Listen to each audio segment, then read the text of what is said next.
1,13,564 हे फक्त एक संख्या नाहीये.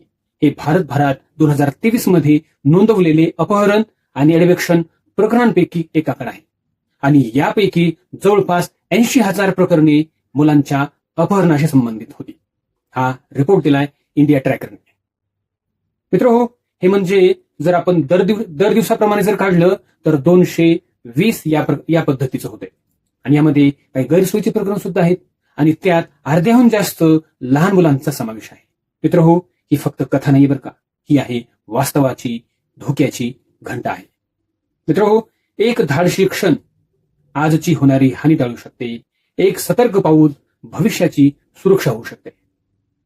अपहरणकर्ते कशा पद्धतीने अपहरण करतात बरं, त्यांची मेथड काय आहे, कशा पद्धतीने फसवतात हे आपण पाहणार आहोत. जर आपण आमच्या चॅनलवरती नवीन असाल तर सबस्क्राईब करा, व्हिडिओला लाईक करा, शेअर करा आणि कमेंट्स करून आपलं मत नक्की नोंदवा. चला सुरू करूया. आजचा विषय आहे अपहरण, किडनॅपिंग.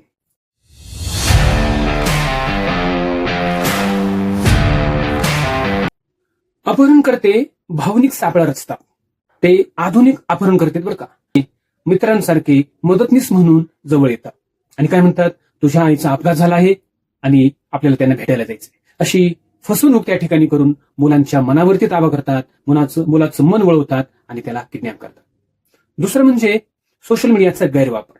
मित्र हो, आपण नेहमी पोस्ट करतो, way to Pune, way to Mumbai, way to Latur, way to market, आणि यातनं अपहरणकर्त्याला माहिती मिळते. आपली पोस्ट माहितीचा खजिना आहे. तेव्हा तुमचा मुलगा एबीसी शाळेत शिकतो ना, आमच्याकडे त्यासाठी एक भेट आहे. अशा समोरासमोर गैरप्रकारांसाठी सोशल पोस्ट ही वापरली जाते. तिसरी मेथड म्हणजे काय आहे त्यांची, आमिष आणि खेळणी. बऱ्याचदा टेडी बिअर, एखादं खेळणी, एखादा गेम, ज्या गोष्टी मुलांच्या मनाला आकर्षित करतात त्यावेळी ते त्याचा वापर करतात आणि मुलाचं मन वळवतात आणि त्याला किडनॅप करतात. चौथं मेथड म्हणजे काय, गर्दीत हरवणे. बऱ्याचदा मॉल, स्टेशन, मंदिर या ठिकाणी गर्दीचा फायदा घेऊन ते मुलाला किडनॅप करण्यात, त्यांना पकडतात, त्यांचं अपहरण करतात. मित्रहो, संधी साधणाऱ्यांचं नाव नसतं. ती एक मोठी धोक्याची घंटा असते. मुलांमध्ये सुरक्षितेची भावना कशा पद्धतीने निर्माण करायची बरं, त्यासाठी एक मेथड आहे, नो गो टेल. हे 3 शब्द काय समजून घ्या. नो म्हणजे काय, अनोळखी व्यक्तीला नको असं त्या मुलाला, आपल्या पाल्याला आपण शिकवलं पाहिजे. गो, थेट सुरक्षित ठिकाणी त्याला जायला शिकवलं पाहिजे. आणि तिसरं टेल म्हणजे विश्वासू मोठ्या व्यक्तीला जाऊन भेटून त्याला सांगणे हे त्याला शिकवलं पाहिजे. दुसरी पद्धती काय आहे तर सिक्रेट कोड सिस्टम. कुटुंबाचा गुप्त कोड ठरवा. उदाहरणार्थ आकाश, अंबा, सूर्य, आणि हा कोड जुळला तर तो ओळखीचा आहे, नाही जुळला तर तो अनोळखी आहे. आता उदाहरणार्थ समजून घ्या. तू राघव का? तुला घ्यायला आलोय मी. आमच्या फॅमिलीचा कोड सांगा. चंद्र. राईट. चला कुठे जायचंय? ठीक आहे.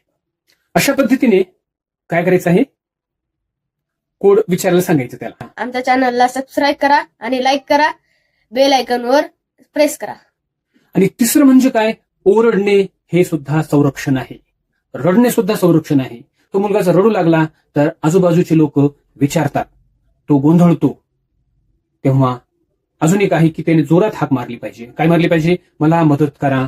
तेव्हा लोकांचं लक्ष ऑटोमॅटिकली तिकडे वेधलं जाते आणि आपण तेव्हा सुरक्षित वाचू शकतो. चौथी मेथड म्हणजे सेफ सर्कल तयार करा. मुलांमध्ये 5 सुरक्षित व्यक्तींची यादी त्याला द्या.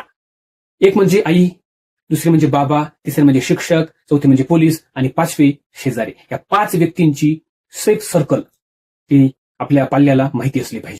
मित्र हो, जे शिकवलेलं असतं तेच सुरक्षित बनवितं. चौथा उपाय म्हणजे पालकांसाठी फार महत्वाचा आहे. शाळा सुरक्षितता कोणती आहे तर त्यामध्ये ड्रायव्हरचे पोलीस व्हेरिफिकेशन. दुसरी गोष्ट, ओळखपत्रांशिवाय मुलाला कोणालाही न देण्याचे नियम. तिसरं म्हणजे सोशल मीडिया धोरण. लोकेशन टॅग करायचं नाही. शाळेचे नाव स्पष्टपणे फोटोमध्ये दिसू नये याची काळजी घ्यायची. आणि दैनंदिन जी रुटीन आहे ती सार्वजनिक करायची नाही, सांगायची नाही कोणाला. तिसरं म्हणजे तंत्रज्ञानाचा वापर करायचा आहे. जीपीएस ट्रॅकर लावा, SOS बटन वापरलं पाहिजे, पेरेंटल कंट्रोल ऍप असतात परंतु लक्षात ठेवा, तंत्रज्ञान हे सहाय्यक आहे, मुख्य आधार नाहीये. ते पूरक आहे, आधार नाहीये. आणि चौथं म्हणजे आपत्कालीन हेल्पलाईन नंबर माहिती असला पाहिजे. भारतातील हेल्पलाईन नंबर काय आहे? 112. मुलाच्या बॅगेत, त्याच्या मोबाईलमध्ये सेव्ह असला पाहिजे.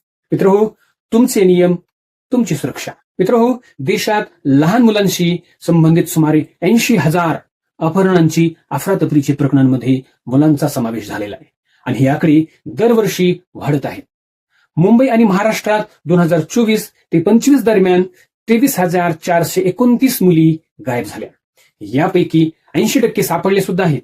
पण इतर बऱ्याच प्रकरणांमध्ये अजूनही संशय कायम आहे. हा रिपोर्ट दिलाय द टाइम्स ऑफ इंडियाने. बेंगळुरूमध्ये 2023 ते 25 पर्यंत जवळपास 9,600 मुले हरवण्याची नोंद झाली. यातील बहुतेक प्रकरणे काही काळानंतर परत आढळलेली आहेत. पण सतर्कता अतिशय आवश्यक आहे. हा सुद्धा आकडा द टाइम्स ऑफ इंडियानेच दिलेला आहे. ही संख्या फक्त संख्याच नाही, ती अपहरणांची, भीतीची आणि ती मुलं परत न मिळण्याची भीती आहे. हे इंडिया ट्रॅकरने सुद्धा सांगितलेले आहे. मुलांचे भविष्य सुरक्षित ठेवणं आपली जबाबदारी आहे. सतर्क रहा, सांभाळा आणि शिकवा. कारण आपली एक छोटीखानी सतर्कता त्याच्या आयुष्याची मोठी सुरक्षा ठरू शकते. हा व्हिडिओ शेअर करा, सेव्ह करा आणि प्रत्येक पालक आणि शिक्षकापर्यंत हा पोहोचवा.